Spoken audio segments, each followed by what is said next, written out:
Today news is all about Pakistan, where former Prime Minister Imran Khan has been arrested by rangers from outside the capital of Pakistan, Islamabad High Court.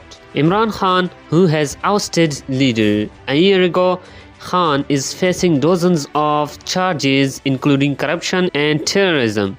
The situation of Pakistan is critical and the protesters from all around the country has came out to block all the roads of different cities.